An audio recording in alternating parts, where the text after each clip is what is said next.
So யார் வேணா கலந்துக்கலாம்ல. போன வருஷம் எத்தனை பேர் பிளேஸ் ஆனாங்க? ஒரு 70 பேர். சூப்பர். அவங்க எந்த விதமான கெட்ட வார்த்தையோ நீங்களும் நானும் பேசுற அந்த கெட்ட வசை சொற்கள் எல்லாம் பேசுறதே கிடையாது. அவங்க பேசுறதே கிடையாது. அவங்கள நீங்க ஊமன் சொல்வீங்க. நாம அடித்துக் கொள்கிற எந்த விதமான சண்டைகளையும் காது கொடுத்து கேட்காத அவர்களை செவிடுன்னு சொல்வீங்க. தப்பான எந்த விஷயத்தையும் ஒரு பெண்ணை கூட ஆபாசமா பார்க்காத அவர்களை குருடுன்னு சொல்வீங்க.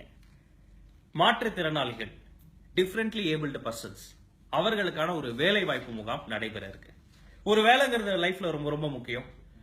ஒரு வேலை தான் ஒரு பாதுகாப்பு உணர்வை தருது. உங்களுக்கு மாச சம்பளம் 6 மாசத்துக்கு ஒரு வாட்டி அப்ரைசல், அப்புறம் மேனேஜர் மூலமா ஒரு ப்ரமோஷன், நீங்க லைஃப்ல செட்டில்னு நினைக்கிற ஒவ்வொரு விஷயத்தையும் இந்த வேலை தானே ஒரு அஸ்திவாரமா போட்டு தருது. இதை மாற்றுத்திறனாளிகளுக்கும் ஒரு வாய்ப்பா பயன்படுத்தி அவர்களுக்கும் தரணும்னு முடிவு பண்ணி பிப்ரவரி 26 நம்ம லயோலா காலேஜ்ல மாற்றுத்திறனாளிகளுக்கான ஒரு மாபெரும் வேலை வாய்ப்பு முகாம் நடத்துறாங்க. 100கணக்கான டாப் கம்பெனிஸ் அங்க வரப்போறாங்க. நீங்களோ உங்களுடைய நண்பர்களோ உங்களுக்கு தெரிஞ்சவங்களோ யாரோ ஒருத்தங்க அப்படி ஒரு மாற்றுத்திறனாளியா இருந்தா தயவு செஞ்சு பிப்ரவரி 26 அவர்கள் அந்த வேலை வாய்ப்பு முகாமா பயன்படுத்திக்க சொல்லுங்க.